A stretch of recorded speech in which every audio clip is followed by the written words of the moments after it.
Yeah. 'Cause I don't remember seeing it. It was November 5th, 2012.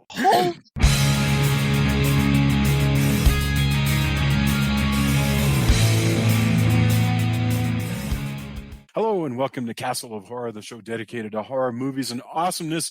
This week, we continue our newest round of anthology films with the 1987 film Creepshow 2. This is our episode 295. That is our 295th horror movie review. That is not one of the Hangout episodes or an interview or anything. The mainline continuity, this is number 295. And here's what's wild. Creepshow 2, we were just talking about, we recorded our initial review of Creepshow on November 5th, 2012. So 7.5 years. That's a Almost. heck of a long time. I don't know, in fact, how much time there is between the original Creepshow and Creepshow 2, but there's probably like 5 years there. So it's very similar. And then Creepshow, yes, that's 5 years. So it's taken us longer to record these two episodes than it took for them to make Creepshow 2, but not as long as it took to make Creepshow 3, which I still have not seen. So That all right. has no input from Stephen King or George Romero, so I've heard it's pretty If bad. I remember, it's pretty rough. I'm excited to see it because sometimes I really do like to see colossal failures. I feel like I can learn from making bad decisions. From what I understand, you should just think of Tales from the Darkside as the unofficial Creepshow 3. Everybody I'm likes with to Drew. say that. I'm with Drew. I don't remember much, but I remember not wanting to revisit it, so I don't know. Well, the other interesting thing about Tales from the Darkside, which we also have already done on this show, that one had a lot of input from Stephen King. Like a couple of the stories were based on Stephen King, just like this. And I don't think that's the case. Like you said, I don't think that's the case with Creepshow. So fascinating. I wonder why they bothered to make it Tales from the Darkside and not Creepshow 3. But it doesn't matter. All right. Bear in mind, if you haven't seen today's movie, we're going to be talking about it from the perspective of horror fans who have seen it. So warning, spoilers ahead. From Denver, Colorado, I'm your host, Jason Henderson, writer of the new book, Young Captain Nemo, Quest for the Nautilus. With me from Austin is Tony Salvaggio, tech director at Rooster Teeth, lead singer and bassist of the band Deserts of Mars, and lead guitarist of the band Rise from Fire. Say hello, Tony. Howdy. Also in Austin, writer of the long-running underground comic series Halloween Man, Mr. Drew Edwards. Say hello. Hello. Hello. And finally, also in Denver, as always, color commentary from the one and only attorney, Julia Guzman of Guzman Immigration of Denver. Say hello, Julia. You know, it's great to get together with you guys to talk about this movie after a week when everyone has been talking about the bizarre, all-encompassing contagion that we're all dealing with. And I'm referring, of course, to Tiger King, the insane Netflix show that we've all endured. See, nothing that anybody has posted has made me want to see that show. So Dude, I'm not trying to be contrarian. I don't know. There's a lot of that kind of stuff that goes around where people tell me, "Oh, you got to see this show." There was another one about a kidnapping, and it just sounded so horrible that I can't. I don't think I saw the kidnapping one. I saw the one about the guy who managed to keep killing his girlfriends, and they located him like in Galveston, I think. And good Lord, yeah, no, I don't. No. None of this. I get it, and whatever you like, again, whatever your catharsis is, I'm totally. That's your thing. But for me, I keep seeing bits about it, and I've probably seen more than enough to spoil enough that I don't care to watch the music. Watch the music videos, if nothing else. My maybe one day. I don't know. Again, I don't mean to be contrarian. It's just nothing. I don't know. No. This is not compelling to me personally, other than, it's a study. I wish we could discuss it, but we should maybe get back to this in the endorsement section. Because I have my own problems with it, but I definitely watched every episode. But I have, so in other words, they got my money. That's the funny thing, is they got their value from Jason, even if I have major problems with it. So I hear you. You're all right, Tony. I avoid pop culture all the time. So, okay, Creepshow 2, which I did not see in the theaters. Let me just say that straight up front. Creepshow 2 is a 1987 American comedy horror I'm not sure that's correct. This is Wikipedia's description. Comedy horror anthology film directed by Michael Gornick, and it's the sequel to Creepshow. It adapts a number of Stephen King films. In fact, only 3 plus a wraparound story. And it was written by George Romero. And those two, Romero and King, were, of course, involved in the original Creepshow. It's missing a couple of stories that they had planned and that they cut because of budgetary constraints. That's why they've got only 3. And one of those, The Cat from Hell, was basically just moved straight over to Tales from the Darkside, which only came out like 3 years after this. So as we were talking about, Tales from the Darkside, many people consider it to be Creepshow 3. And if you look at the timing on that and the fact that a lot of the same people are involved, you'd be forgiven for just re-releasing it if you had the rights as Creepshow 3. There's no particular reason that this would be anything else. So, okay. Having said that, let's get our opening thoughts, and then we'll just work our way through this crazy movie. We'll go Drew, Julia, Tony, and then I'll go. I know, Julia, we haven't had you start in a while, and I would have you start, except for that I try not to have somebody start the discussion when I know that they absolutely despised it. So I'm going to start with Drew instead. We'll go Drew, Julia, Tony, and then I'll get us started. Drew, what are your opening thoughts? I did not absolutely despise it. I actually own this movie. I think this movie, I always think I don't like this movie and that I only own it because of my affection for the first one. And then when I actually watch it, I'm always like, 2 out of the 3 stories are actually really good, if a bit problematic in places. I do think this movie would be 100% better if they took the last story and made it the middle story. So I kind of have some of the similar feelings as I did with Twilight Zone in the movie, as I feel like that this movie was a bit misedited, because I think the last story is certainly the most lackluster of the bunch. But this has fun special effects. I love the animated sequences that tried to capture the look of like an old EC horror comic. I think those are really charming, actually. But fun movie. Not great, not certainly not as amazing as it doesn't have the panache that the first one had, because Romero only wrote the screenplay. You can tell he didn't direct it because it isn't as slickly directed as the original Creepshow, but it's still a lot of fun. And I think if you enjoy sort of the EC Comics Tales from the Crypt style, I think you'll find a lot that's fun about this movie. Very cool. All right, thank you, Julia. Counterpoint.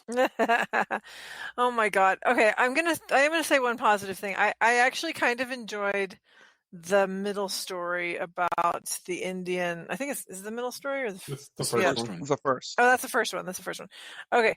I kind of enjoyed that one. I think it would have been interesting if instead of, I don't know who plays the old Chief Woodenhead, but apparently there was Arnold Schwarzenegger was considered for that role, which would have been so weird. But anyway, it's an interesting story. I got a kick out of it.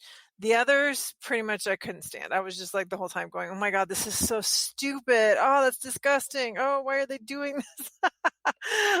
So I did not super enjoy the rest of it, but there was, a few little highlights here and there. I kind of got a kick out of the animated thing. I think I liked it more than Jason did, actually. But the other 2 stories, I was like, "Oh, no, not good." So yes, I will be happy to talk about them, but I'm, like I say, most enjoyed the old Chief Woodenhead one. Very good. Okay, Tony, what are your thoughts? I still like the movie. There's a lot of pieces I don't like, and I remember that from I had seen it on VHS. I'm sure I'd rented it over the weekend and watched it. And yeah, I really like the animated sequences. At least, if nothing else, they look great. They're really fluid, and the animation team did a really awesome job. I like the style a lot. I think it's kind of cool, and it's one of the more EC Comics-y kind of things. The fact that it is self-referential toward to the Creepshow comic is also kind of cool. Oh yeah. I like that kind of meta bit. That's neat. Yeah, I mean it's really well done. There's a lot of just kind of puzzling choices as far as what they chose to film and do. Definitely not the same budget, you can tell. And again, the score for this is extremely, it's not exactly a knock, but the score is very much akin to a lot of TV scores. Oh yes. And I'm not saying that that's bad or good. Considering how the first one sounds, it's kind of strange to hear. There's a lot of the kind of tropes of boom, boom, boom, like really on the nose, trying to be humorous. It's really, it's a very strange score. And I'd forgotten about that, but I really paid attention this time, and that was bizarre. I like it. I don't revisit it that often, but I kind of have fond memories despite the problems. And then when I saw it again this time, I was like, oh man, especially like, we'll get into it later, but the one of the characters on the raft, I'm just like, really? Yeah. And of course, growing up, they were all horrible jocks anyway. So the girls, not so, I'm not rooting for them to get it, but football guys, not my favorite people in high school for many reasons. So yeah. I mean, I was indifferent to the football guys in high school because I was just wrapped up in my own tiny little world. But I knew that story, the Raft story, from the Twilight Zone magazine. And so when I came across this movie the first time, and I came in without even knowing what the movie was. In other words, I just came in at the beginning of the Raft. And so I saw them driving down the road, and I was like, oh, what is this? And then when they got there and they ran in the oil slick, and I was like, holy mackerel, this is based on the Raft. It was such, by the way, kids, that's something that used to be able to happen before the internet and before maybe all of the TV that we have now. You could just turn something on and that's what you're watching. And you're like, what is this? I don't know. I missed the beginning. I can't back it up. That is the kind of adventure that is not available to. But yeah, okay, let's get started because I kind of agree with all y'all, although I'm probably closest to Drew in that I just kind of have a gleeful love for this thing. The one thing I will note is that Creepshow, the original Creepshow, which we discussed again like 7.5 years ago, is 2 hours long, straight up 2 hours.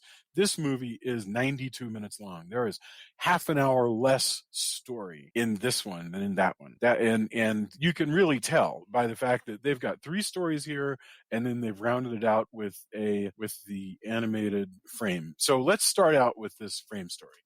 The frame story is a kid named Billy who is tooling around his town on his bike, he picks up a comic book from a weird troll who delivers comic books. Played by Tom Savini, no less. Yes, and voiced. I can't remember the name of the guy who voices it, but he has an extraordinarily deep voice.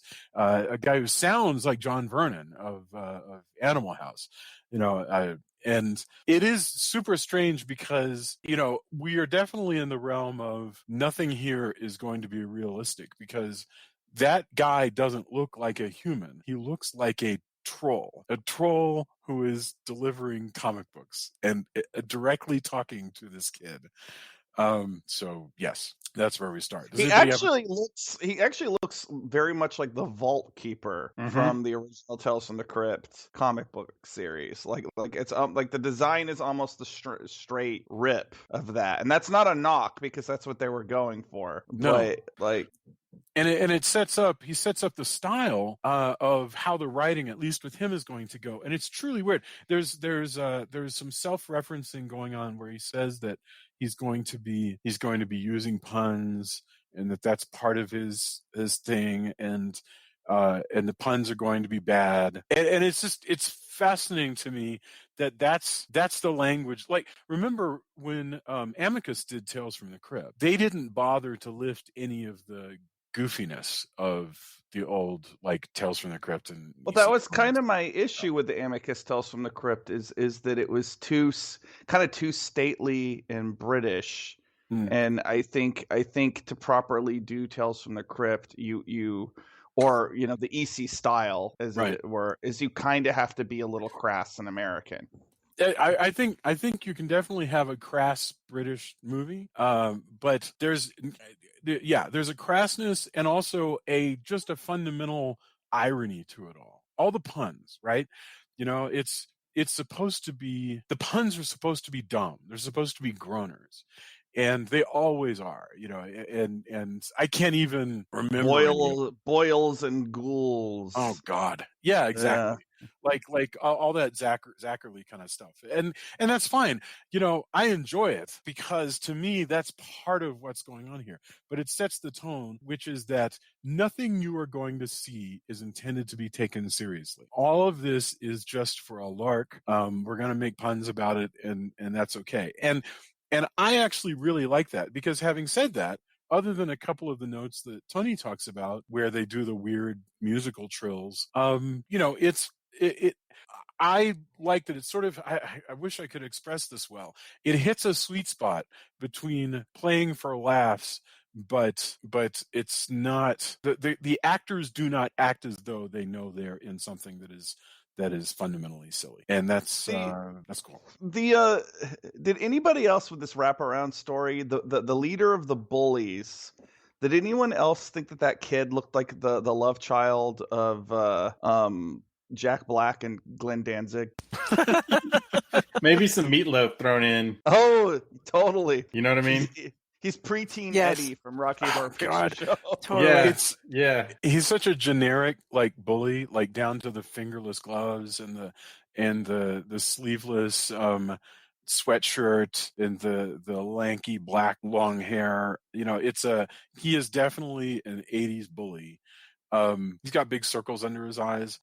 This animation doesn't really appeal to me. I got to admit, it reminds me a lot of there was a style that you saw from heavy metal. It was kind of a heavy metal style. Everything is things tend to warp. Like if you have a gun and you're waving it around, they'll deliberately give it a kind of rubberiness. There's a style going on here. It's not particularly to my taste, but it's fine. Well, a lot of it is actually, I didn't still frame it and kind of go through it, but the fluidity of it means that they actually took more time on it because I think a lot of it was done on the ones. I don't know.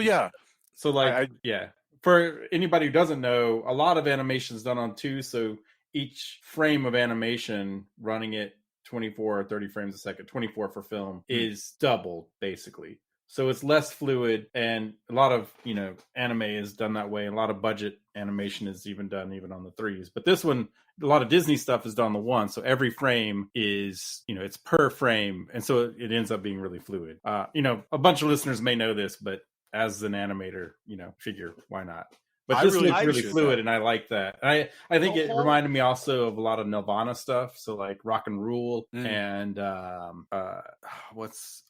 Cosmic Christmas, stuff like that. So it also kind of reminds me a bit of Wizards. Yeah, and, thank you. That kind of Ralph Bakshi stuff. But yeah, Bakshi. There's a lot of facial expressions and motion that are very Bakshi. Yes, thank you. Now he tended to to rotoscope, and I didn't see as much rotoscoping on this. Maybe for some of the facial animation, but all I know is that I love the whole sequence where the bullies get attacked by man-eating plants. Like that just puts me right into my hat.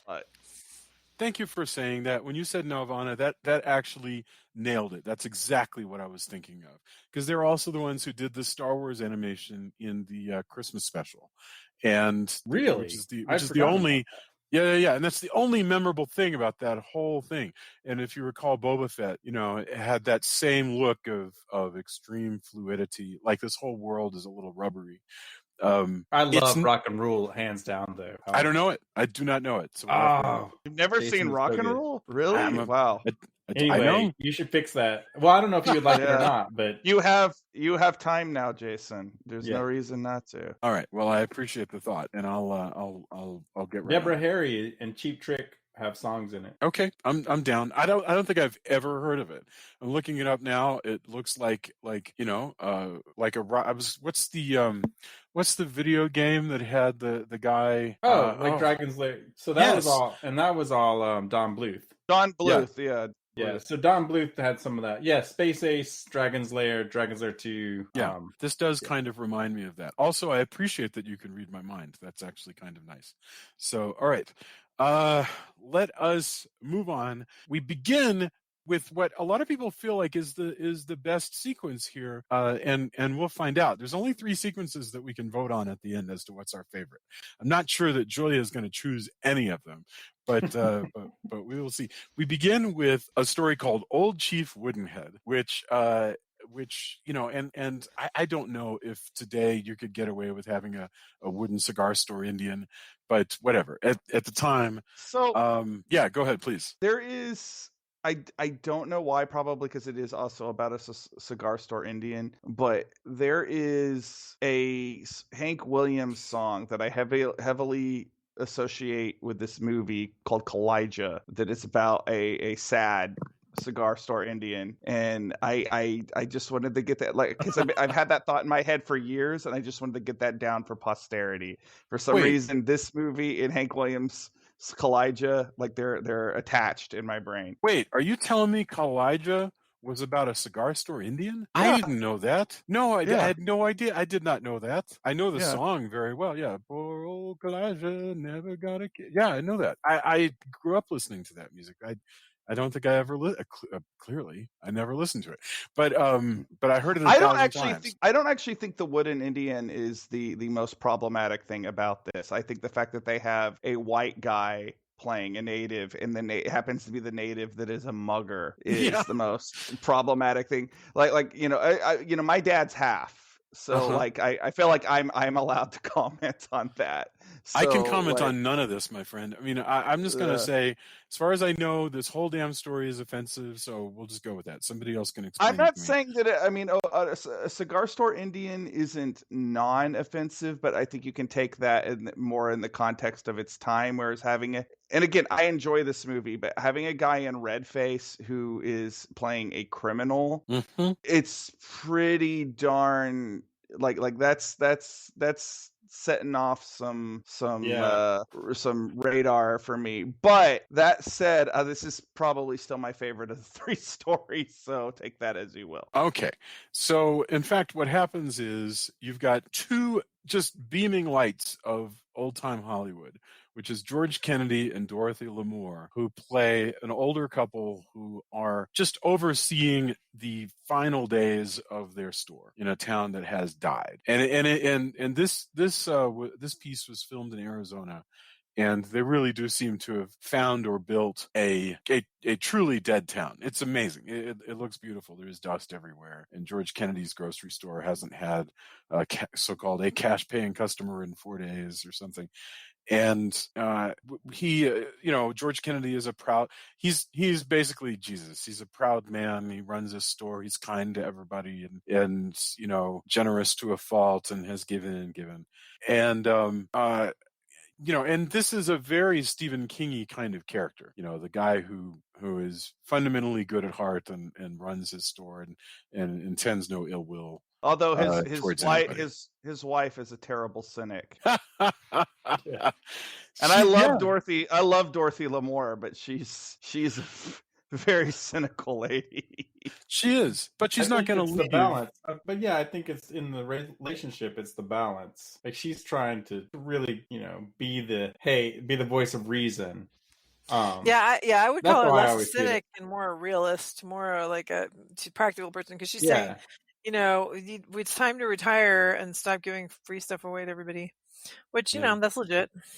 Yeah, but I think that's the dynamic there is what makes it. I mean, I've had some people. Rain's often like, "Hey, you should take care of yourself too," and things. So, I get it. Like, I feel that dynamic really a lot. I think it's interesting, even though he's like way nicer than anybody ever.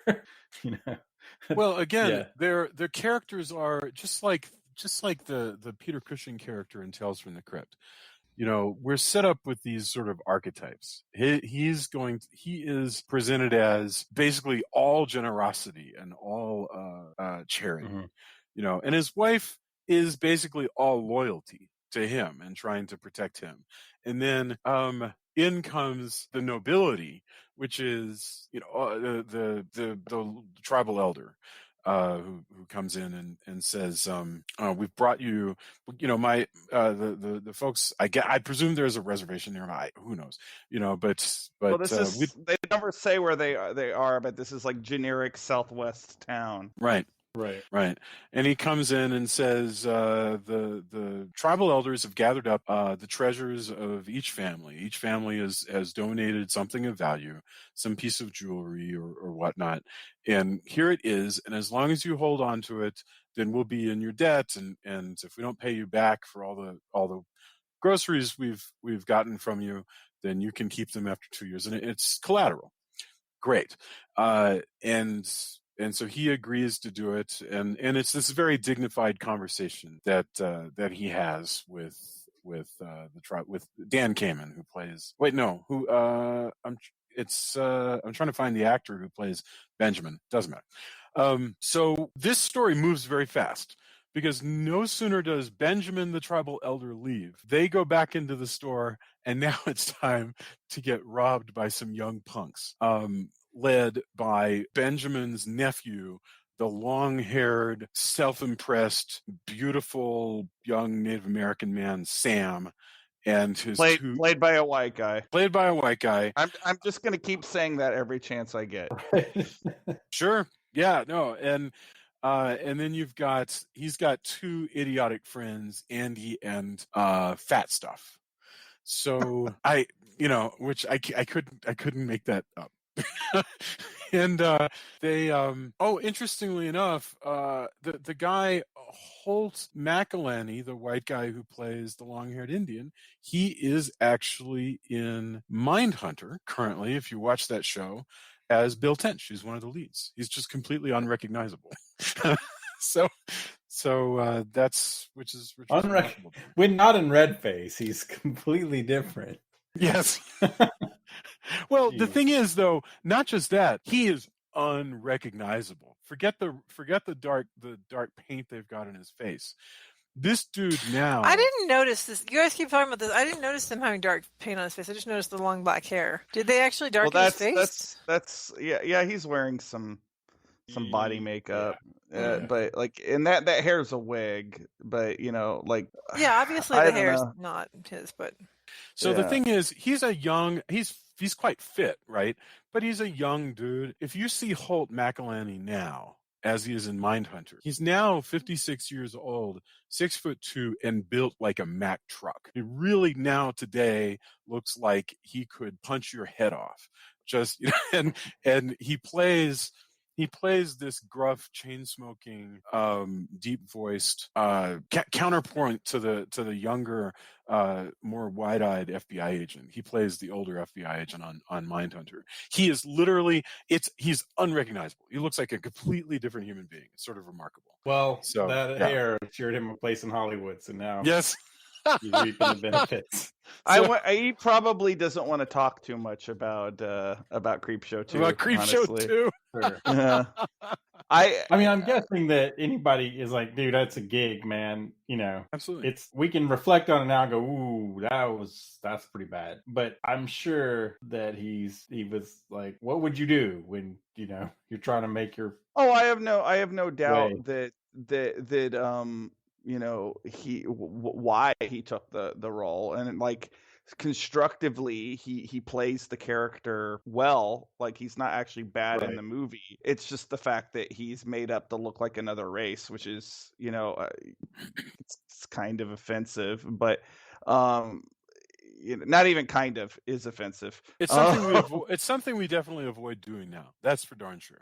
I'm honestly surprised they even did it back in the 80s. And I'm surprised because it doesn't surprise me. You saw Short Circuit, right? I mean, think about Fisher Stevens. I guess you're right. And one of the funny things that everybody loved Fisher Stevens. A lot of people didn't even realize that he was not Indian. Because he was so heavily made up, and that, so people felt kind of even more betrayed by that when they realized, because there's a level of mockery there if you realize this is a white actor playing the part. Fisher Stevens people have called up recently and said, Fisher, what do you feel about this? And he goes, I'm sorry. He goes, he goes, you're right. Today I would not take the, and we've come a long way. The 80s is a long time ago. It's kind of wild. So anyway, McElhenney, basically they robbed George Kennedy and Dorothy L'Amour in a long, drawn-out sequence that, and I'm not saying that it's unnecessarily cruel or anything. I mean, you know that they're going to get killed, but it just, this is one place I feel where it kind of drags. I mean, I think this whole robbery sequence needs to be like picked up and it could be so about you would half have as long. You would have rather have had a few more scenes of old Chief Woodenhead going on a rampage. Actually, I will tell you exactly. Yes, go ahead, Joy. No, I was just saying I love that part the most. What were we gonna say, Jason? Yeah, that's the thing. They get killed, and the moment they do, Chief Woodenhead, whom the wooden cigar store Indian that George Kennedy has always been kind to, comes to life to go and get revenge. And here's the thing: my problem with this whole sequence is that Chief Woodenhead's job is too simple. Let's go through it a little bit, and then I have a thought about the end. But yeah, there are places where you could draw this story out. All I know is, for as problematic as the story is, yeah, and it sounds like Julie agrees with me. I love the effect of this wooden creature moving around. Like, it is really cool looking to me watching him lumber around. Like, yeah. I just love that.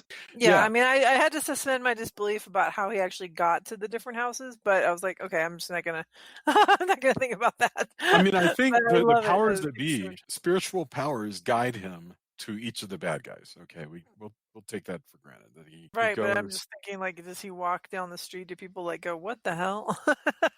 Really, or does he walk through a portal? Does he walk through some kind of portal that transports him?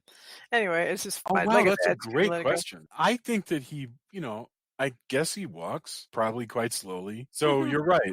Somebody delivering newspapers or whatever in the middle of the night could probably be on their bike and see this wooden Indian walking down the street as he goes to each of the places.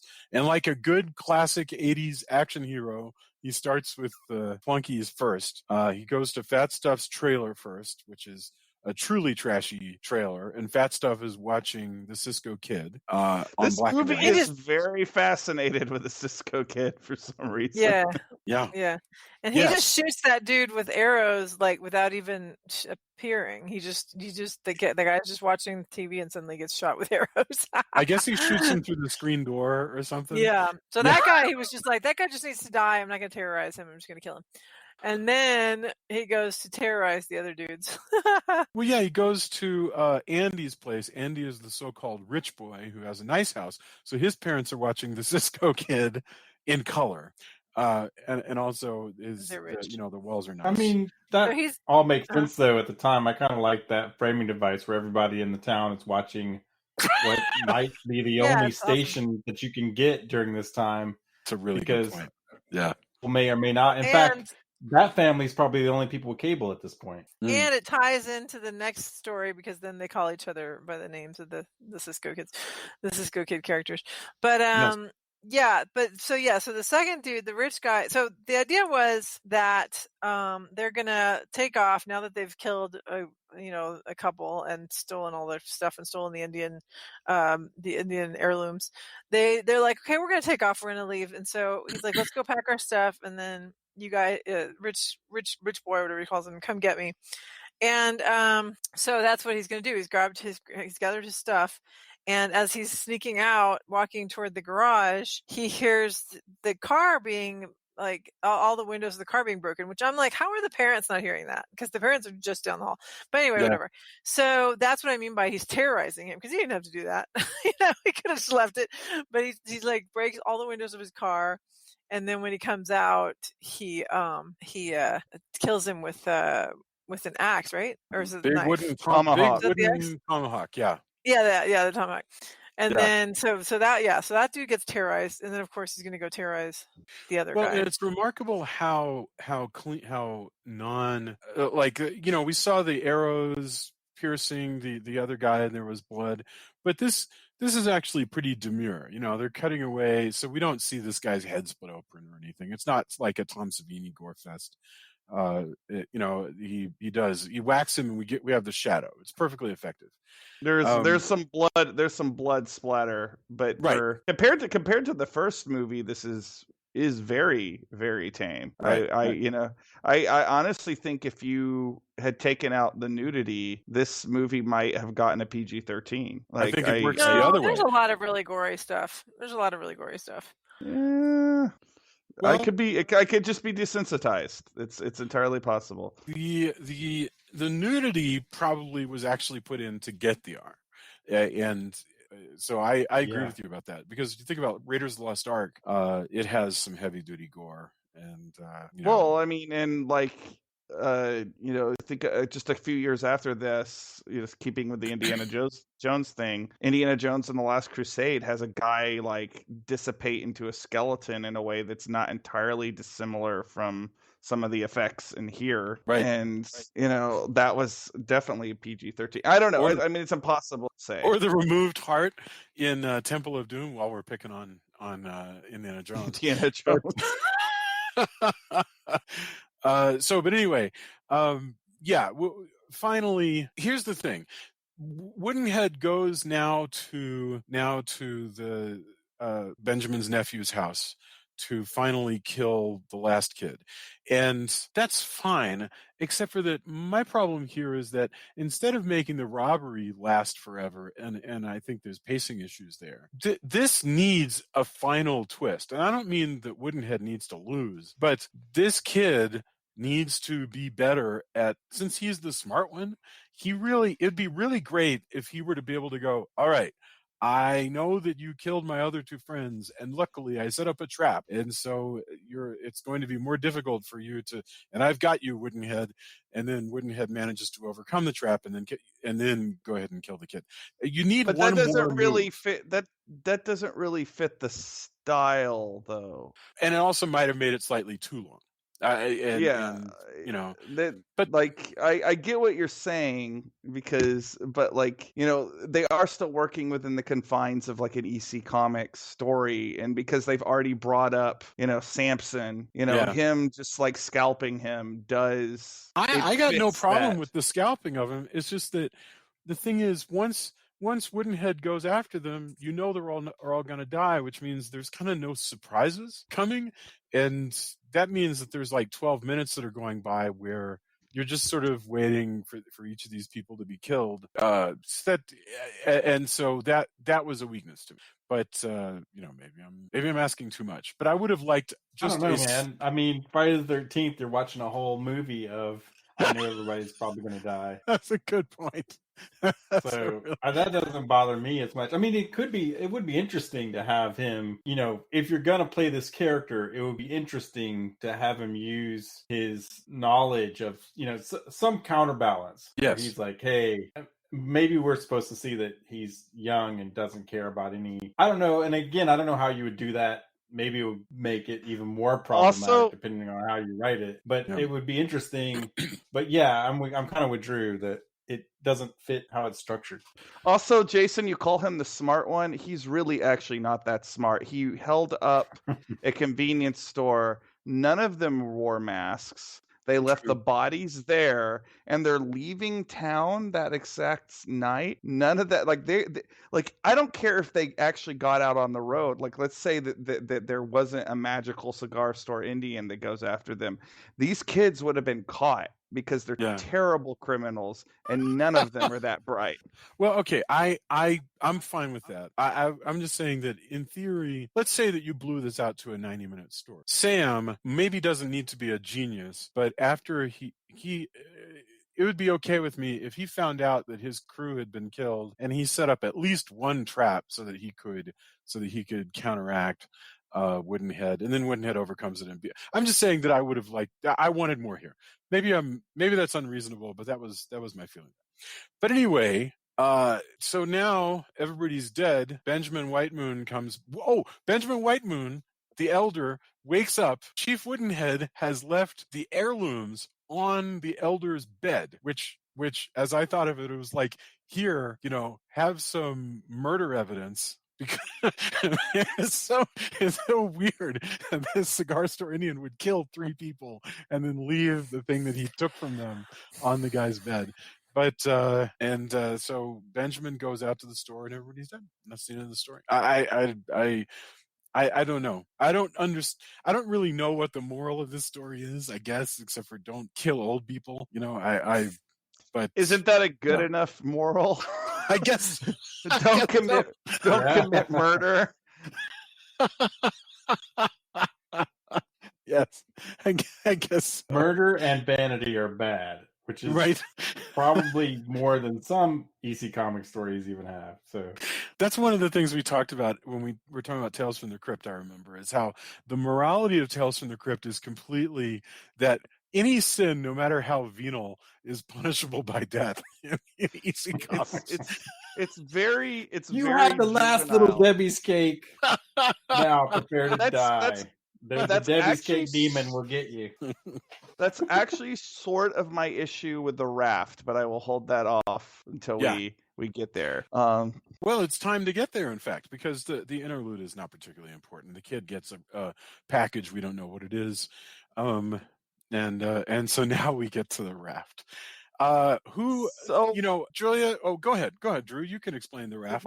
I don't want. Before we explain, I'll let somebody else actually give the synopsis. But I just want to say, I feel like this is a very memorable sequence. It seems to be the one that people remember from this movie the most. Mm-hmm. But it has a slightly different morality to it. It has sort of an 80s slasher morality as opposed to an EC Comics morality. And I consider those two things interrelated. Like Friday the 13th and EC Comics are only like one world apart from each other as far as I'm concerned.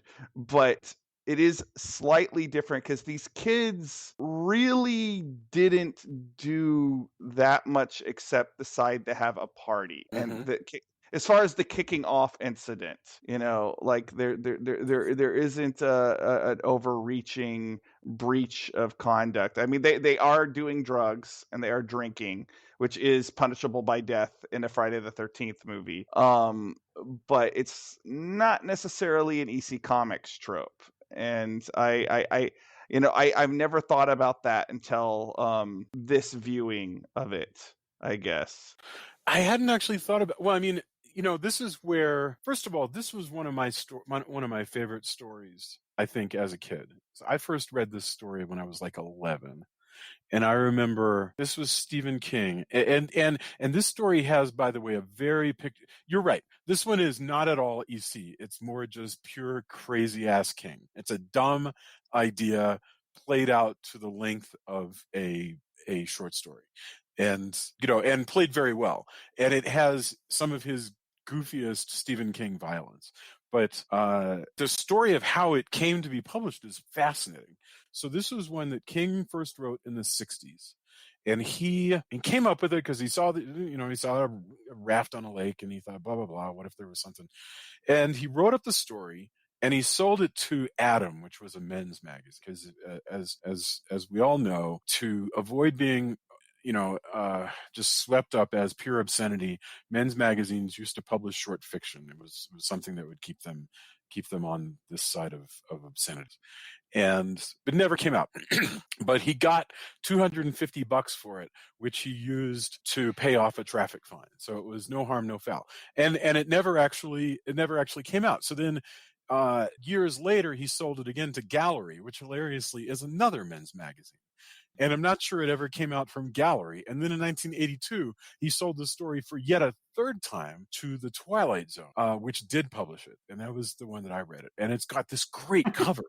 It's that just reminds me talking to Joe Lansdale one time where he was talking about things never getting made. Yes. Like he's, options. And he was like, well, they can keep optioning it. I'm going to keep writing. I don't have to have Hollywood make my things. But this got optioned like 3 times in a row. I paid for, can't remember if it was a house part or remodeling or a car or something. So yes, as far as I'm concerned, they can keep not making it. right. Which I guess if Stephen King got paid 3 times, I mean, it's frustrating to not see your work, but yes, for Lansdale as a writer, he writes and he publishes books, and right. so the Hollywood aspect for him personally, he was going, I mean, it could have changed, but this was years and years ago. But his general take was, if it gets made or not, it's cool if it gets made. I hope they adapt it well, but if the checks keep rolling in, who am I to yeah, the option's still there.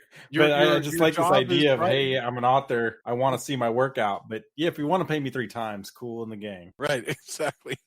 I love that he was sending these stories to, like, that Gallery was publishing short fiction by Stephen King. But I read it in Twilight Zone magazine, and it has the thing that reminded me first of all, this is the story that had all of the I don't know when Chief Woodenhead was written, but the Raft had lots of Cisco the Cisco Kid all over the place, because they call one another by those names all the time. So I think that they, in making this movie, added a lot of that stuff back into Woodenhead, but I don't know. I mean, I got to read that. Maybe for whatever reason that was a trope in there as well. You've got the one cool kid, and you've got the less cool kid, and the cool kid is the boss. He's the one. Yeah, let's do this crazy thing. Let's swim in the cold. Don't be a wuss. Whatever. And he's also the one that eats it.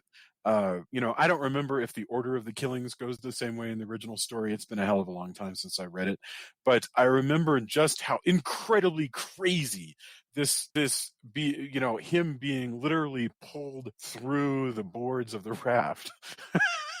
And then just what a nutty idea that they're being stalked by an oil slick that will literally drag you. Well, it's down. basically the Blob. Yeah. That's true. Yeah. It's the Blob. Because it's not just an oil slick, because it's covered in plastic. Yeah, I guess that's true. It's never really explained exactly what it is, by the way. I mean, it's just an entity that lives in this gorgeous lake.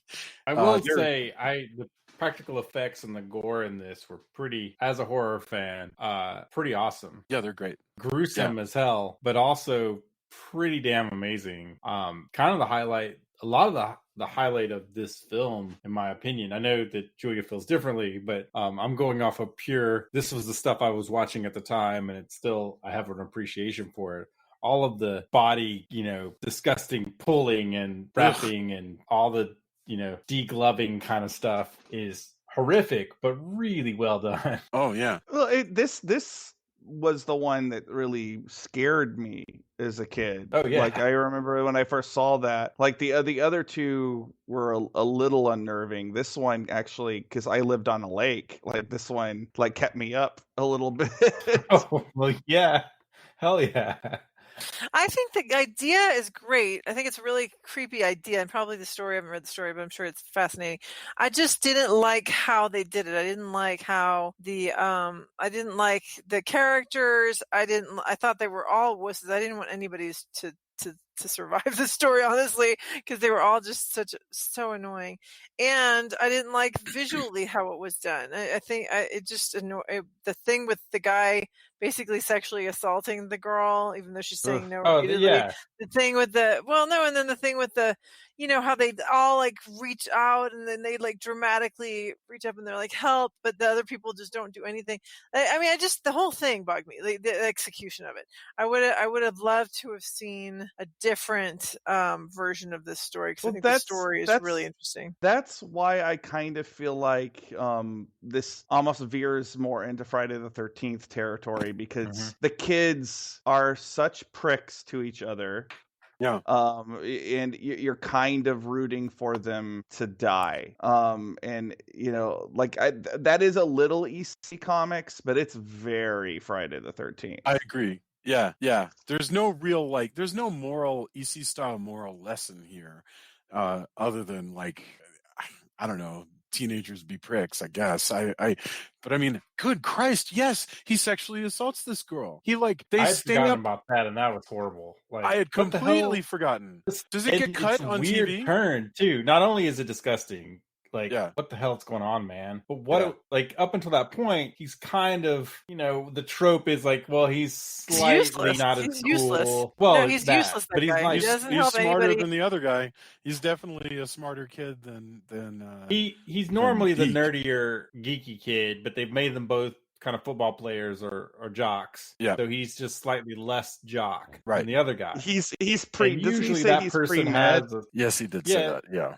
And there's a certain code that usually in a slasher movie he would be a little bit more altruistic, but this guy just goes full on and goes, I mean, I know that there's a crazy creature and it's come through the boards, but now's the time to assault a girl in her sleep. Yeah. And when she says no, I'm still gonna just try to chance it, I guess, maybe. And I'm not sure why she doesn't wake up. Is she like drunk or something? Like she doesn't wake up enough. There's no it's the whole thing is stupid. I think that, like I say, the idea of the blob thingy creeping up through the slats is really good. I think it would have been, it could have been super creepy if it had been done differently. I just don't care. It's completely implausible that he, and this is what I think is kind of an immoral move that you wouldn't make making this now. It's okay to have your character commit sexual assault and then get killed, like whatever. But we are intended to be titillated by seeing her breasts. The breasts are there to get an R rating. Because it doesn't make any sense. Because even if he's a sexual assailant, even if he's prone to like give into those urges and start groping women, he is no human being is going to forget everything he spent all night telling her, which is, be careful, this thing comes through the boards. It doesn't make any sense at all that he would have forgotten all of that. It just doesn't. So I don't know. So that means that it's only in here to be titillate. And so that works less for me. So Jason, since you read the story, did it also factor in, because when the first girl gets pulled in, it has like an almost hypnotic effect. Was that a part of it, or do you remember? I thought that was, I'd forgotten about that, and that was interesting. In fact, it reminded me, I wonder if we would have had this not been a thing, if the ruins would have happened. Ruins? Which one was where that? They go to the temple and it's the plants, the vines that attack. I guess I don't remember this. It was a novel, and then it was a movie, like 2008 something. Yeah. Group of tourist yes, kids go to a yeah. ruin. I didn't see it, but I know of it. You should check it out. It's interesting, but there's touchstones there that I wonder if you ask the filmmakers, you're like, hey, so the Raft, huh? Or I guess the novelist, actually. I mean, anything, not to say that they have to have, but it just, when I was watching it, it reminded me like, I wonder, I hadn't thought about that movie in a while, so. No, I mean, I'll check that out. And also I need to go back and reread the story and see like how much of this is the way it went in the story. Like, because who knows? I don't remember if the murders if the deaths are in this order. I don't remember who actually makes it out, and I don't remember if he gets off the raft. So I don't. Considering how it left such a strong impression of me, it had been 5 years or so since I had read it when this movie came out, and I don't think I've read the story since 82 or 83, whenever. The thing is about the other thing though, like, okay, the guy is a prick and he absolutely gets what's coming to him, but it is really disturbing to me, like, that he makes it all the way to shore and he stops to be like, I beat you. He doesn't run. I know, what an idiot. Right to the car. He should have gone right to that damn car. Also, the battery on that car is that's what I was saying. I'm like, there's no way that music would still be playing. Yeah, at that I point. agree. And that's another thing that was a missed opportunity to me, is in a different telling, you would also have that be a factor. Like, well, maybe somebody will hear the radio and they're counting on that. And then the battery dies and you're like, oh, crap, there goes the battery. He gets in the car, or he makes it to the car and the battery dies and then the thing swallows the car. Yeah. Other than the girl screaming in the pickup truck at the end of Texas Chainsaw Massacre, I'm trying to think of other examples where the character gets away and they're just sort of screaming in lunacy as they're free. Can anybody think of any examples like that? The only one in the back of my head, there's some, but I don't readily recall. Yeah, I mean, I wasn't planning to ask that question. It just popped into my head right now that this is something I've seen before. This whole kind of thing. It's a trope I've seen too many times where you're like, cut the head off the thing or shoot the thing or whatever. Don't. What?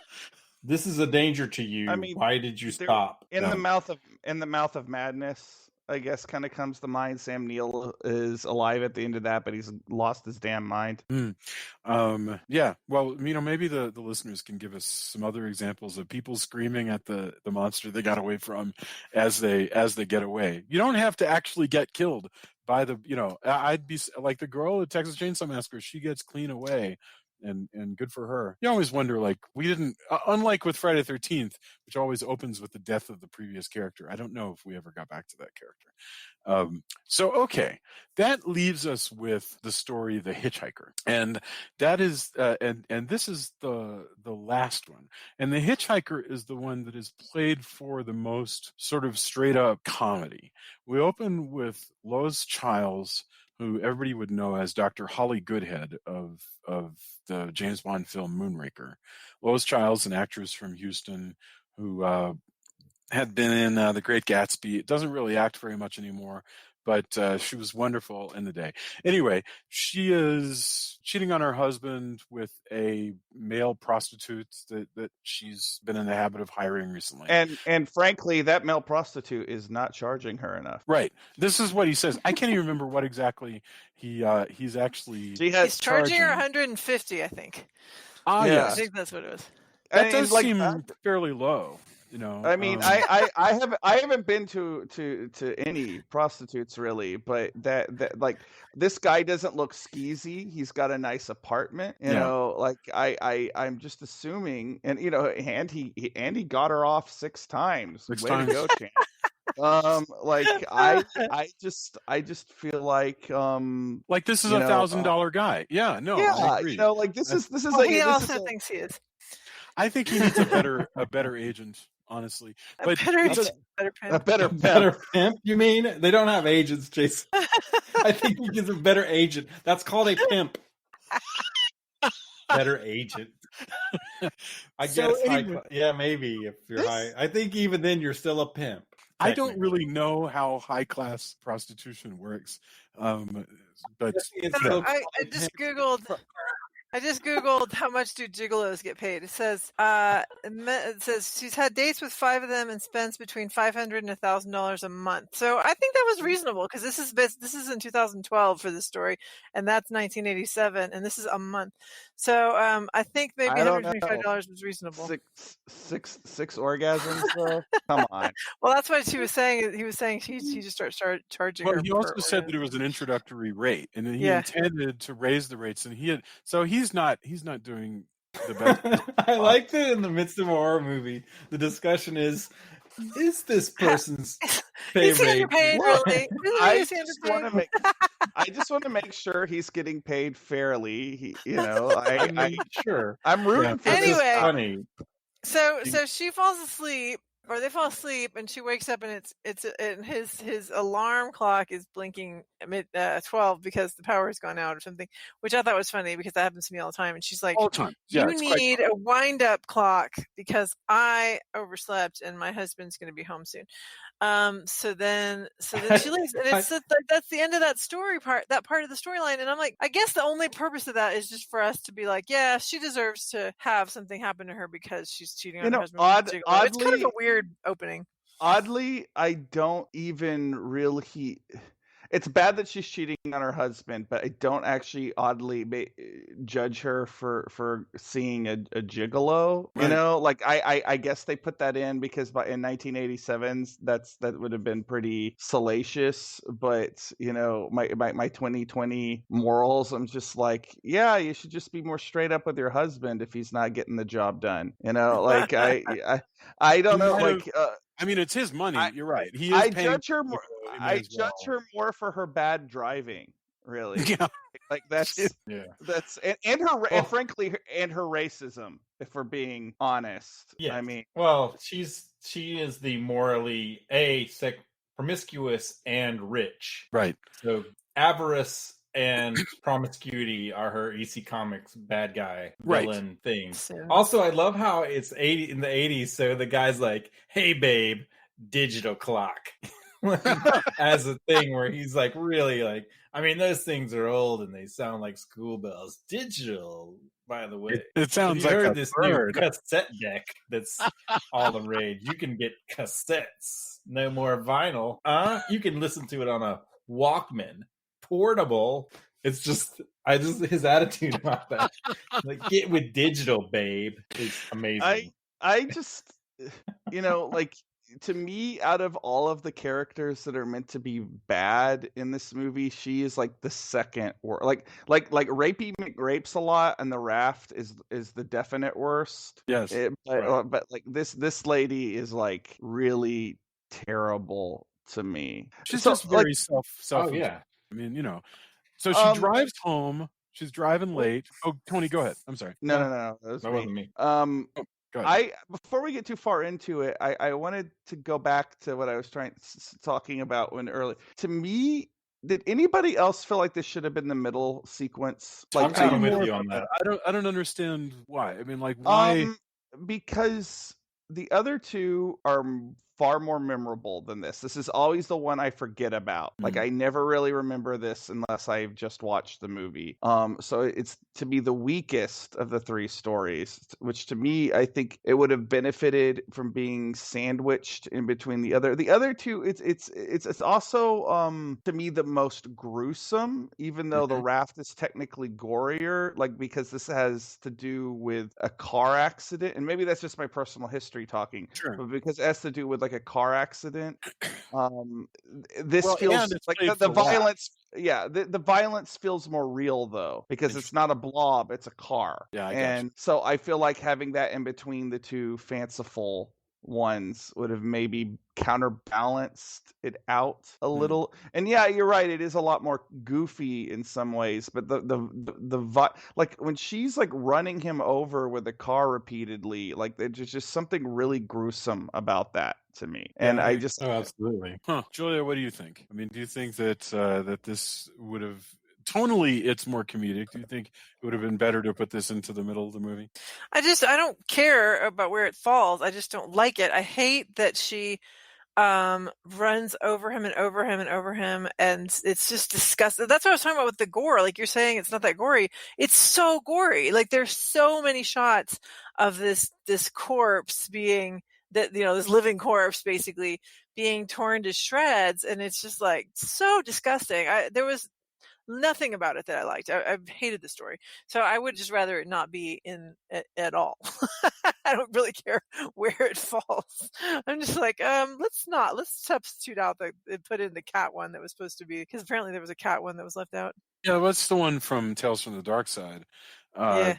Which is about a hitman hired to kill a damn cat that won't go away, and the cat wins. Mm-hmm. I would way prefer that. But yeah, no, I didn't like this one at all. And I never resolved why she obviously is interacting with the body and not just the ghost, because he gets worse and worse. There's blood all over her car, not just where she hit the original guy. So it's like, wait, so her husband and Stephen King find the body in the road. So the body's there. It didn't actually come with her. But so for some reason, she also has the body terrorizing her, and like, it's a ghost. I mean, it's definitely weird, but it's a ghost that actually has like blood and gets worse. He's sort of more like a revenant in a lot of ways. Yes, that's what I was gonna say actually. Yeah. I mean, I know that Drew said it wasn't memorable to him as much, but I remember, I can't remember if it was my stepbrother, amongst our friends who had seen this. Thanks for the ride, lady, was repeated for whatever reason.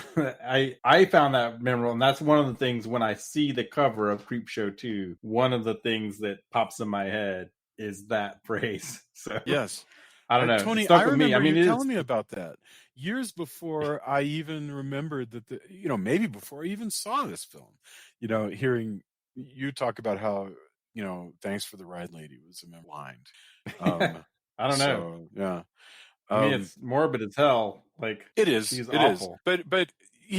But what's crazy is I actually had a friend of a friend who hit somebody and went home and didn't report it. Was going to report I hit something, but was so shaken up that didn't check, and it was a person, and she had killed them. Good grief! But, yeah, honestly, I'm sure that happens often. Well, no, and I think again, this is what I'm saying about the Raft, and it's the same for this one.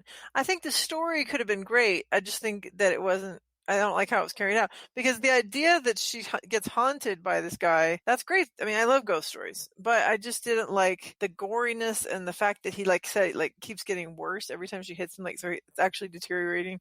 I just didn't like that, but I think the haunting is fantastic. I love haunting stories. I get you. I think, to be honest, I think that it does go with what my thoughts on the Raft. I think the dark humor of his keep coming back and more destroyed. There's especially of movies of the time, that kind of dark gore was what I think a lot of horror fans kind of expected. And, Savini's part of it, so there's going to be some of that. So I think that it's darkly humorous. I found it less humorous now, I think, than I did. But I did tend towards thinking it was more darkly humorous and more kind of what I expected from a horror movie at the time. When you say you found it less humorous, do you mean to say that, not that, I mean, it's clearly intended to be funny. You're saying you found it less funny or less or more. I found it less funny this time. Yeah. And more like, oh man, But I remember, when I watched it as a teenager, going, oh, and it I'm not saying I was like laugh out loud. Again, it's darkly, I know exactly. I know gallows humor. Yes. And it's the fact that he keeps coming back worse and worse, and he's still this revenant. Was just like the character, oh man, I can't believe this. Just like in Werewolf, in American Werewolf in London. The friend who got hit. Yeah. I mean, who got bit, keeps coming back and is in worse shape. Which Stephen King did again in the one where the friend on the bike gets hit by a truck.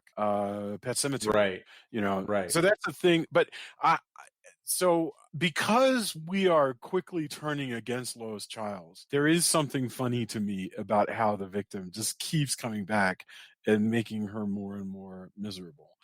But once again, that's definitely in line with the EC Comics. Yeah. Thing. Go ahead. Sorry, Julia. No, finish.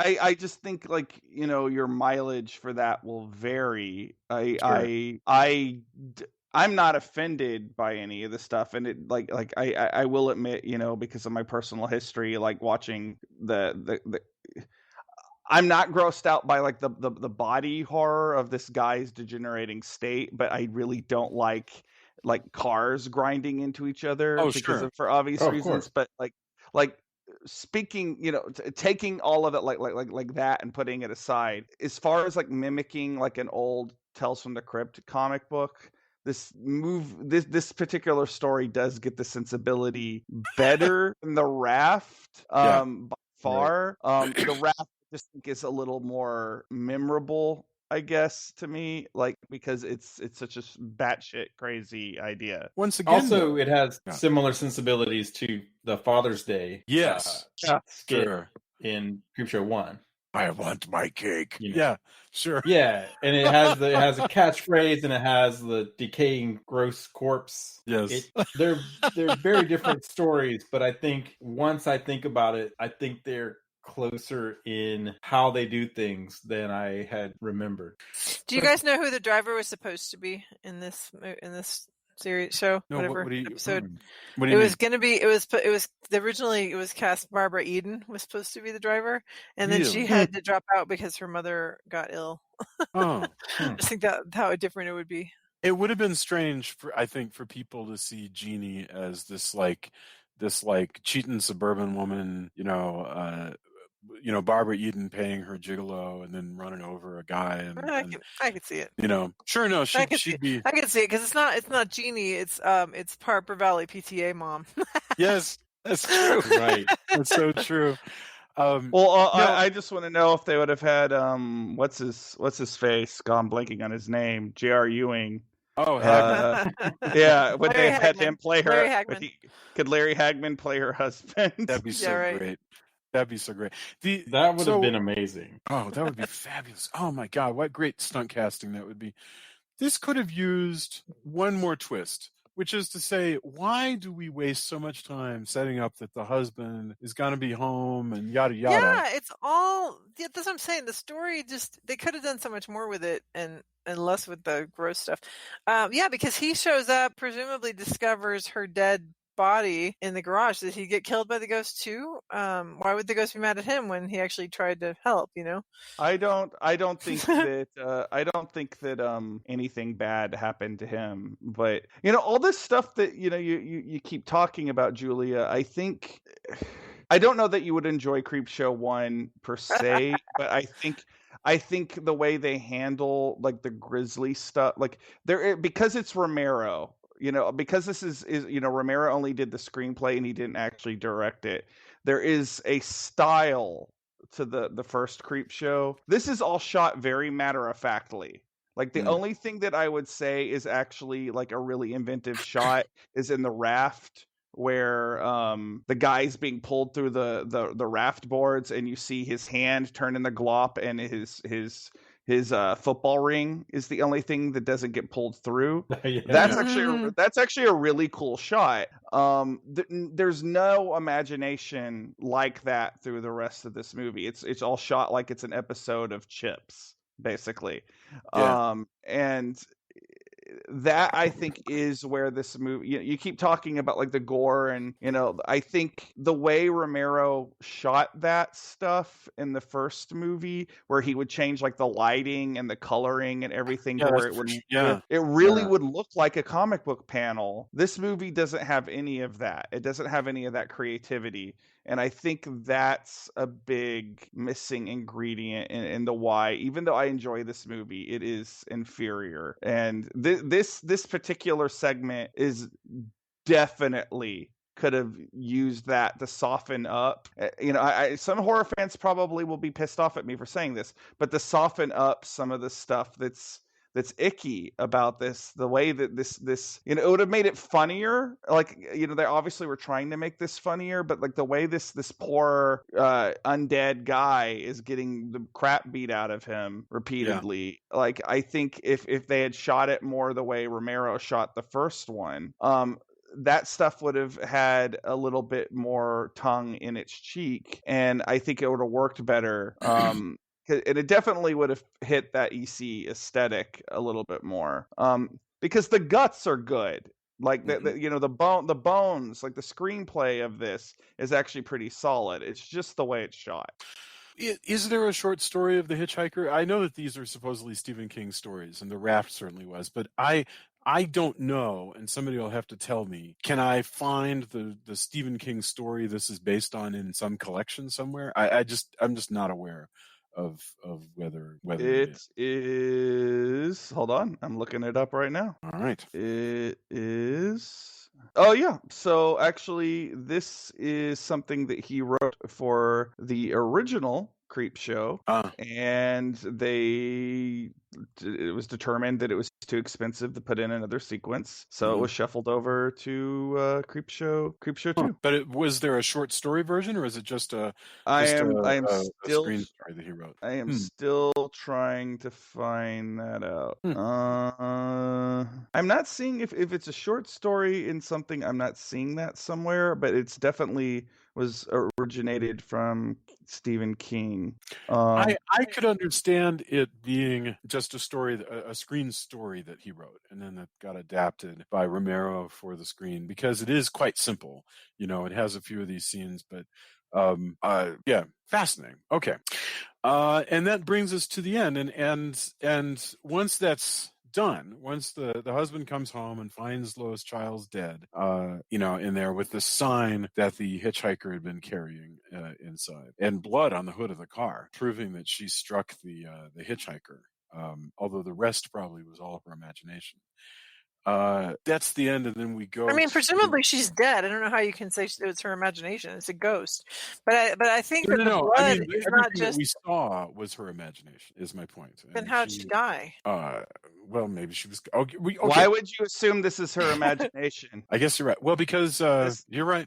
No, I guess it was a ghost. I mean, I guess you can argue it to tell. Poisoning. A carbon monoxide poisoning. I understand that, but like, this is clearly a movie in which the supernatural is a thing. True. So why are you trying to rationalize this story? I'm kind of fascinated by like. Oh no. A blob and a murderous cigar. Maybe it was all their imagination. They all just drowned. That's fine.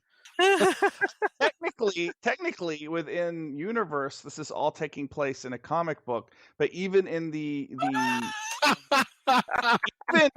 still, though, this is a universe where man-eating plants exist. Yes, you're right. Outside the universe of the comic book, there are man-eating plants that can eat people. The kid actually has led the bullies who destroyed the bulb that he bought. He bought a plant bulb in the mail, and the bullies destroyed it. And now he's led them on a wild chase into a kind of decrepit part of the town, which is very similar to the Narrows or whatever it's called, where they hang out in it. And as soon as he gets the bullies in there, some giant Venus flytraps come out of nowhere and eat the bullies. Did he order the bulb because he already knew about these giant Venus flytraps and he wanted to grow his own because he couldn't figure out how to get a sample of it? No, I think he's been growing them. Yes. So this would have been the fifth one, or however many there are. This would be. Oh, you think? Yeah, I think these are good. Yeah. That's why they don't eat them. Absolutely. You can order them around. Oh, I didn't get that. Yeah. Yeah. So he was adding to his collection, which is why he's like, well, I'll go to my. If they're going to bully me, I'll take them to where I grow all the Venus flytraps, and they can see this for themselves. That's delightful. Earlier when he had picked up the package at the post office, he had explained, the Venus flytraps, they're flesh-eating plants. And the guy goes, I don't believe in that, blah, blah, blah. And so now we have, the payoff is, of course, that it's real. That's a neat payoff. So I liked that. And that brings us to the end of Creepshow 2. Only 3 stories, but it's and like I say, half an hour shorter than the original Creepshow, but nevertheless, a lot to discuss. So all right, I want to get our final thoughts on this movie. And then we'll go over to endorsements. So, all right, it was Drew, Julia, Tony, and then me, I think, right? So, Drew, final thoughts, Creepshow 2. I think I've amply discussed the stuff that I think is bad about this movie. So I will go back to my original opening thought, which was I actually think this movie is a lot better than its reputation. Like, a lot of people really rag on this movie. And it's not, the first movie is a cult classic. It's great. But this is, it's solidly entertaining. And I this morning when I got up, I made pancakes and sausage and we watched this, and we both me and my wife had a good time watching this movie. And, so if you're looking for something to divert your attention from the chaotic world that we're all now living in, like, you could definitely, the world of Tiger King. Yeah, the world of Tiger King. There's definitely worse things you could watch. It's inoffensively well, I mean, it is offensive in places, but it's just it's a decent enough sequel. And I walked away from it this time thinking, like, why do so many people hate this movie? It's actually okay. And that's where I'm gonna end on it. I don't think I have anything more to add. I know Julia feels very different. Yeah, go ahead. Lay it on us, Julia. Well, I mean, yeah, like, I have not been convinced that I'm wrong to dislike this film from this conversation. I mean, I don't know. I think it's just is what it is. Like I said, I think the thing that makes me sad is that it has so much potential because it's Stephen King stories. Stephen King is brilliant, so I think there was some great, if we'd done it a different way with less, I think they were trying to be funny, but I think it misses the mark on that. And it could have been much creepier if they'd done different things, made different choices. I really want you to see the original Creepshow now. I want to know what your feelings on that would be. All right. Well, maybe sometime. Maybe at our 10th anniversary of the of the original Creepshow. Of the original Creepshow. Yeah. Or I don't know if Jason has it, but I've had it for a while. That you could just read the comic. I do have it. Yes, I do. Absolutely. That's a good. Arguably, I mean, it's gory, but I would think it would be more palatable considering. Although, but you do like Ted Danson. It's got Ted Danson in there. In the original movie as a Revenant. Yeah.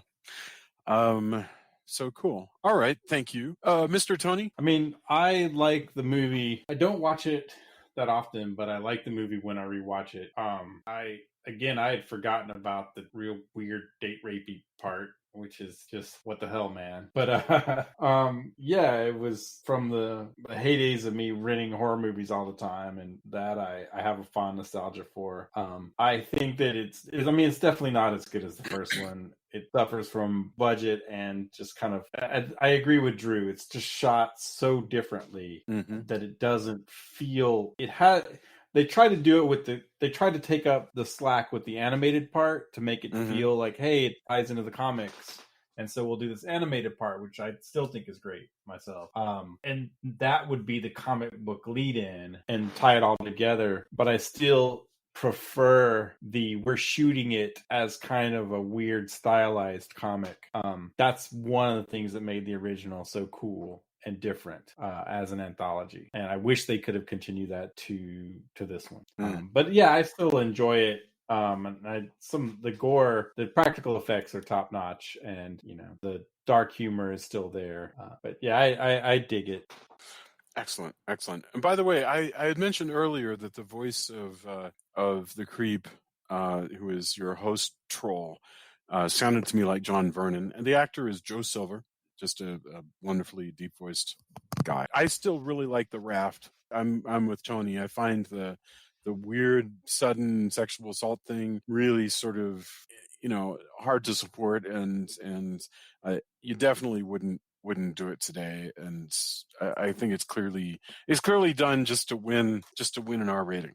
Overall, though, I really enjoyed watching this picture, and I think it's really interesting to see this one lead into Tales from the Darkside, which comes out just a couple years later, and so I have no idea why Tales from the Darkside was not called Creepshow 3, and it probably just has everything to do with licensing, and a lot of the same people had gotten the Darkside license instead, and so that's what they did. But the three of these go together very well, and I'm really glad that we got a chance to now have done all of them, which is pretty great. Here on our 295th episode, rocketing towards number 300. So thank you guys for talking about this. All right.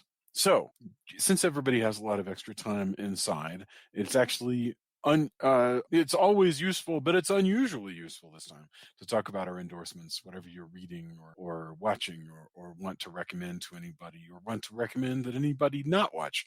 It's very rare that we do a negative endorsement, but it's possible. So I'd love to hear what you guys have. Drew, we'll start with you. What do you have to endorse? Well, watching, I watched Smoke and Mirrors, the story of Tom Savini on Shudder, which is, as you might imagine, a documentary about the life of Tom Savini. And he is interesting a person as his work on screen is. Like I really enjoyed learning more about his life and his personal story, and why he doesn't actually do makeup anymore and that kind of thing. It's just the whole thing really interesting. Big chunks of they talk about his time in Vietnam, which is one of the reasons why he's apparently so good at making gore, as he was a photographer in Vietnam, which I already knew, but this goes into great detail about that. And that's on Shudder if you have it, and it's well worth watching. Reading, because I've been trying to get into stuff that is nostalgic, and I'm trying to read stuff that I've had sitting on my bookshelf for a while. I spent this last week looking at The Thing Classics Volume 1. It's a collection of The Thing comic books by Marvel that were written by John Byrne and drawn by Ron Wilson, that came out in the 80s. And I loved these comics as a kid. They're more character driven. They're more character driven than some of the Fantastic Four stories, and they're it fits right alongside like John Byrne's run on Fantastic Four, but it's really like it's a little bit darker. It's a little bit more character driven, and The Thing is my favorite Marvel character, so this was exactly the sort of comfort food I needed, so to speak, right now, because like I needed I associate The Thing with resilience. Like to me, that's like his primary character trait, and I needed that right now. So like this was definitely giving me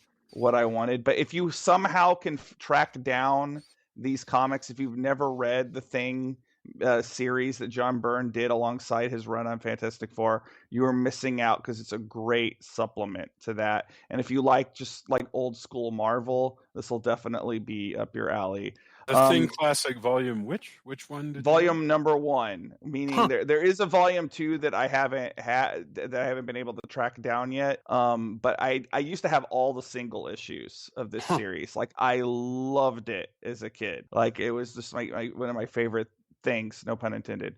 Although if you're looking for something that's very easy to get, I have to once again make a personal endorsement. If you're looking for something to read that you don't even have to leave the safety of your own home right now, I was able to work it out with Comixology to get most of the Halloween Man comics on Comixology very marked down. So if you're looking for a binge read that you could just read from your tablet or laptop or cell phone, go on there, read some of the Halloween Man comics on there. I've made sure they are all dirt cheap for everybody looking for a binge read right now. So that's me. That's my endorsements this week. Fabulous. Thank you very much. I love both of those. It's great. Julia, what do you have for us? So I opened by talking about how we've all been sucked into the Tiger King saga, and I mean, this is going to be a tepid endorsement, because it is, and I get why Tony hasn't decided to dedicate 5 hours of his life to this thing, or however many it is, 6 hours, but it is riveting, fascinating, and just it's basically just like, it's the reason that people watch stuff like Hoarders or anything else, where you just go, okay, I thought I was a freak, I thought I was weird, I thought my life was messed up, but these people really are showing like what it means to really just have a crazy screwed up life, and it's fascinating for just voyeur reasons, like you're just like, oh my god, I'm just watching all these people unravel. Watching this, so that it's dealing with like people who are involved with like zoos and exotic animals and everything. I swear I'm not going to turn this into a rant about my ex-wife, but the personalities involved reminded me so much a lot of the like celebrity impersonators I met when I used to hang out with them at functions, because my ex-wife was a celebrity impersonator. Just brief explanation of that comment. So goddamn weird. Like Tiger King is such a train wreck of like weird misfit cast off people who are obsessed with one another. That's the part that keys into, I think, what you're talking about is is that not only are they in an oddball lifestyle, but they are obsessed with one another to the point that they're attacking one another all the time viciously. Because nobody outside of that world gives a shit. I mean, seriously, it's, that's amazing. Yeah. Thank you for saying that. But yeah, that's absolutely right. I mean, the story is that these people, like 3 or 4 people who own big cat zoos or whatever you want to call them, sanctuaries, rescues, are all, like you say, obsessed with each other and trying to ruin each other's lives. It's just so bizarre and so weird. And several of them are accused of various crimes, and they all have very weird personal relationships, and it's just very, very odd. So I was sucked in. I watched the whole thing, and Jason and I did, and it was definitely entertaining, something to take your mind off of current events. Can I just say my one complaint? I don't even know if it's a complaint. I think it's just something to be aware of watching Tiger King, is the subtle. It has sort of a Lifetime movie style of. I don't even know how best to put it. It has this thing that Lifetime movies also do, where it knows that those of us watching it, subscribers to Netflix, are mostly like suburban middle class folks living around the country, and so it subtly gets you to kind of engage in a sort of class I don't even know, snobbery, really, because I think like in other words, if they want to signal that somebody's trashy, they're going to show like all the big red bottles that these people haven't picked up on their floor and stuff like that, whereas when they show somebody that we're clearly supposed to kind of associate ourselves with and think is reasonable, we see her on the couch with her dog with a glass of Chardonnay, or even if there's no Chardonnay, there's Chardonnay in that house, and there's classism that is being sold by this story, and I'm just saying it's there, and to be that's why, like, look, man, I grew up in the Deep South. There's a subsection also of my extended family. I'm not going to air any of that dirty laundry on our podcast. I can tell you personally, but I personally have come. It's weird. I enjoy like fictional stuff like Trailer Park Boys, which it hits again. I mean, my family, when I was really young, we had my step cousins lived in a trailer park for most of their lives. And I find a lot of this kind of stuff, again, this is not a judgment if you enjoy it. I have a hard time because I feel like what we're supposed to do is go, look how insane this is. Aren't these people freaks? You should laugh and point at them as if they're like, look at the freaks. You see the freaks? You see the freaks? Look at them. Yeah. And I find it, and that's all it is. It's and it's all, anything reality is scripted. It's not a real reality show. Like, there's not real reality. And I guess some of this is. I haven't seen it. So this is more of a documentary. This is more of a documentary than a reality show. But however, most of it, they know they're on camera. So like I get the impression that we're supposed to feel better about ourselves because maybe we're not that messed up. Oh, absolutely. And we haven't tried to have other people killed or had our husbands killed. I feel less and less inclined. I get the sensationalist part because you just can't believe that this actually happened. Yeah. And I do get the appeal and why people want to watch that. But I personally feel less and less like watching really broken people destroy themselves. Especially when it's reality. Like I said, I like the humor in Trailer Park Boys, but it's fictional. It's played fictionally, even though some things are kind of can be more real than perhaps I would enjoy. I had a really, really extended far off family member who just was so recidivist that I think he just kind of ended up just staying in jail, watching, but that shouldn't be a thing. That's terrible. But that would be on a reality TV show like this. Like, can you believe that guy keeps going back in jail? Look what he's done now. Yeah. And I just, whatever gets you through the day, like I said. But when I hear about it, it doesn't appeal to me because I find that less and less entertaining. I will say this: self-destruction less entertaining by the minute.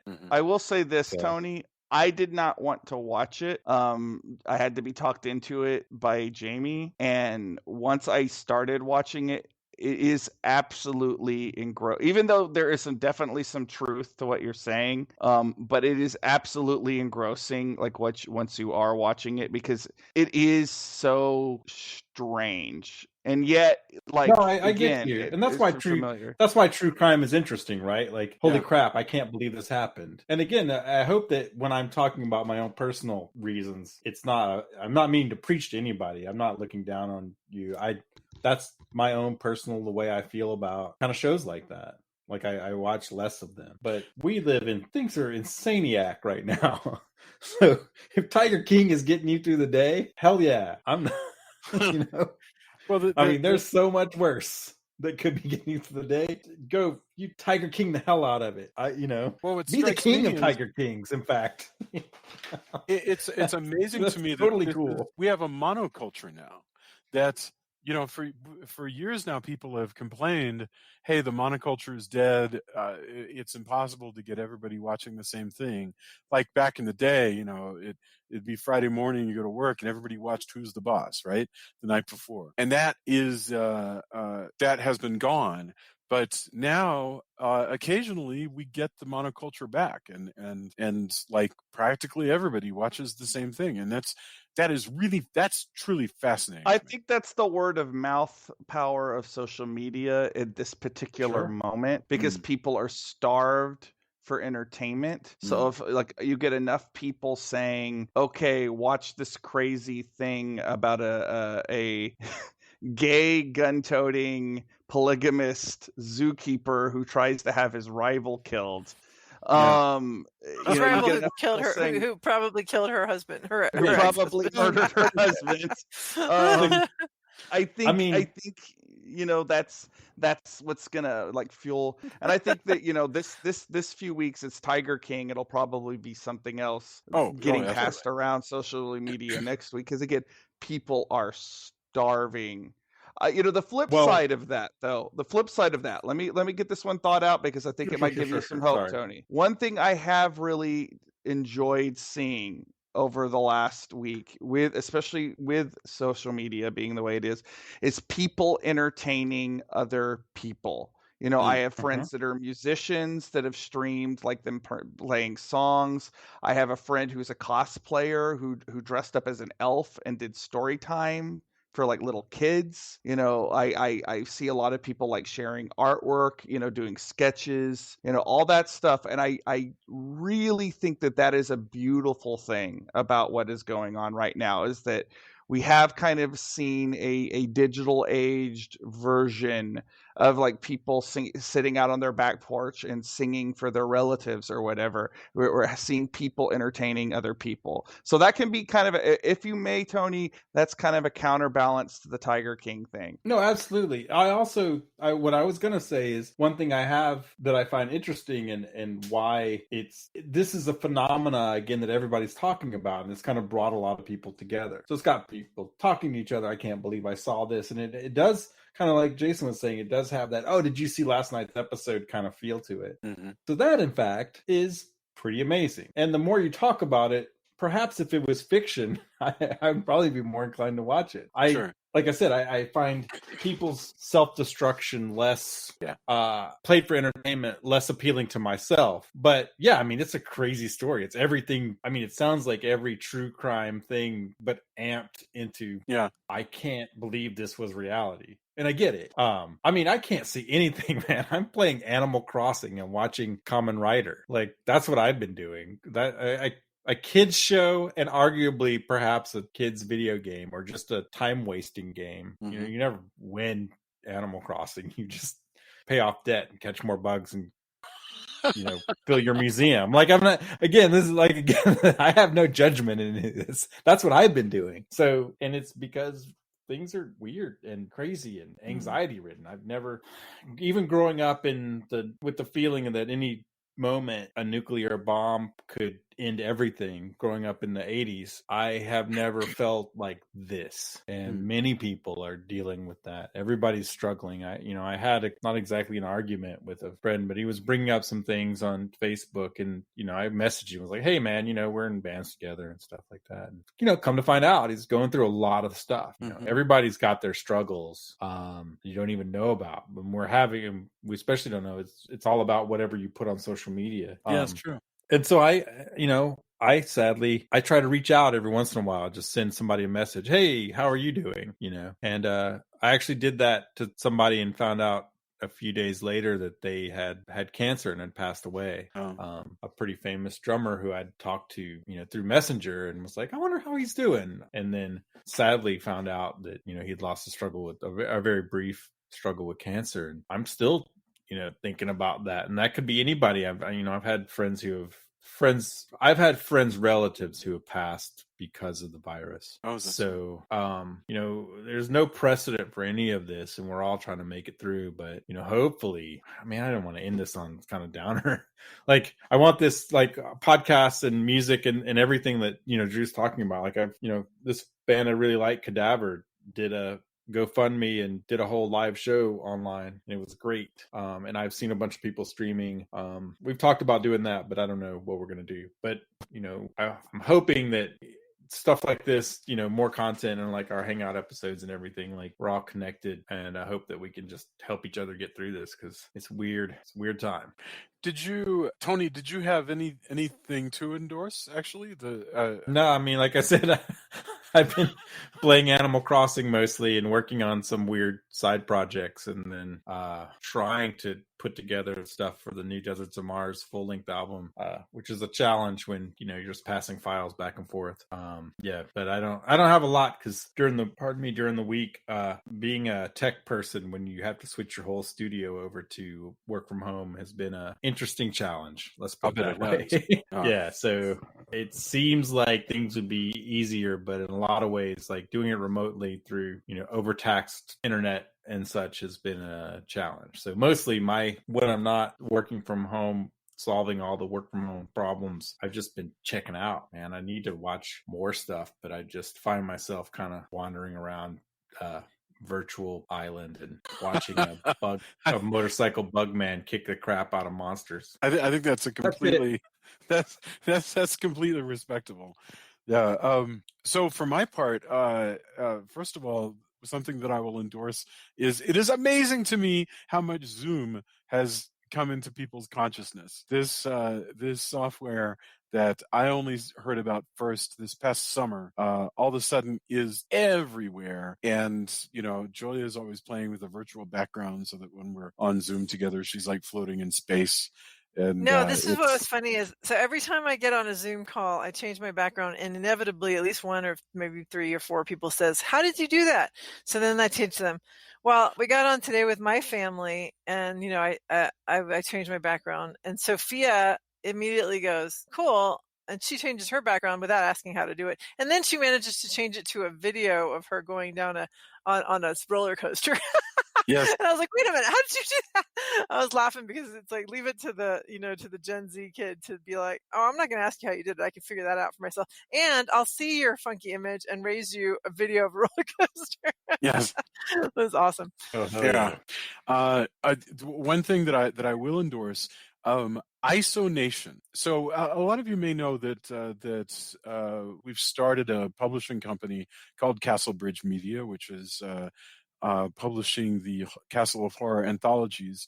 And we've just, as of this week, as of April 1, we are entering the world of publishing novels. And we're publishing our first Castlebridge Media novel, which is Isonation, a book by Ensher Yo, which is about a world where fear of contagion has led people to live in hermetically sealed apartments, where where social distancing has become complete social isolation. They work, they order things completely by drones and communicates through VR, and it's our lives only if we had to do this for the next 40 years. And it's a fascinating book. That's the first written presciently. He didn't write it just like in the last 2 weeks. He wrote it before all this happened. he finished the book, a year or so ago, and we are putting it out. The cover is really awesome, so definitely look for it. It becomes available on the 1st of April, and I'm so proud of it, and proud to be involved with it. So definitely check it out. That is my endorsement of the week. Guys, thank you for getting together. I'm so happy that this show is a part of my life. It just means so much to me, and thank you for being there. And those of you who are listening, I hope that you are kind to one another, and we're really glad to hear from you, and that you're part of our virtual family. So yeah, stay healthy, everybody, and thanks again to all of you who are working so hard to keep us safe and healthy, and stocked with food and toilet paper to the extent possible. Yeah, thank you. All right, everybody, have a wonderful week. Half week. We'll probably be back in the middle of the week with another Hangout episode. So we're doing more lately because we can, and we kind of feel like we should. So have a wonderful week. I'll talk to you soon. Bye. All right. Bye. Good night. Bye. Night.